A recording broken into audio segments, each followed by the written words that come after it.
me a little bit about your childhood, where I'm very interested in it actually. My childhood was beautiful, man. I was born into a family of 4 kids. I'm the youngest. In case you can't tell, I'm spoiled as hell.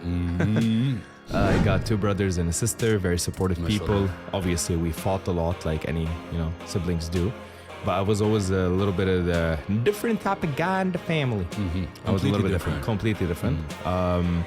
My mom, my dad are incredibly good people. My mother is a very business-oriented person, very needs to be done 1, 2, 3, like very organized, structured, all of that, disciplined, all of that. My dad listens to music most of his day. And he's a poet and he's a French teacher. So coming from their blood, I believe, according to the way they said it specifically, I sort of completed both of their characteristics. But where I come from, I grew up being laughed at a lot because I said I was gonna do the things I have now officially done. And my childhood was rough because I actually didn't want to go to school. And a lot of people say it and they cry about it, but they end up doing it. Whether they succeed with high grades or not, it's very rare for someone to actually go to their mom and dad and say, hey, I'm literally quitting school, and actually quit school. Especially from our culture, it's a little bit hard. Specifically from our culture as Arabs.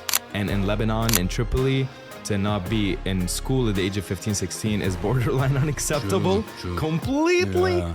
And being French taught, and I've never, by the way, if people like my English, I've never opened an English book in my life. I've never been taught English in my entire life. Je parle français, je suis libanais. Mon français est excellent. J'ai étudié à l'école langue française depuis 5 ans.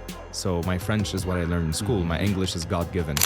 So is my voice, so are my musical skills. A lot of it is God-given. But if I didn't work on them, they'd be dog shit. Or am I, I can't do British, but haven't been anyway. But yeah. But I like the idea that you don't mimic, you create your own tones. I love that. Yeah. I don't mimic anything from my musical skills, the type of companies I own, or the money, where I put my money, where I wanted to invest my money in businesses. Everything that I've done, I actually legitimately avoid the mainstream like the plague. So a lot of people on social media follow trends. Like, oh my God, you see this cool trend? Oh my God, trends fuck you. Let's just jump on it. The only thing I'm jumping on or off is a mountain, risking my entire life every day because I'd like to leave an impact that people can't even begin to fathom that they want to do. And that's why at the age of 29, I've done more than people in my industry at the age of 50 plus. And that's just because I never stopped believing in the difference and the impossible. And when people work in media, they understand that most of it is not real and not true. It's filled with people who want to tell you stories, the kind of stories that you want to believe, the kind of stories that make you want to buy things. But in reality, it doesn't matter. What does matter is that this Perrier with lemon flavor gives you that kind of sizzling effect. Oh, sorry, the voiceover kind of. Shouldn't have done it. Perrier, you owe me like a few $1,000s for that ad.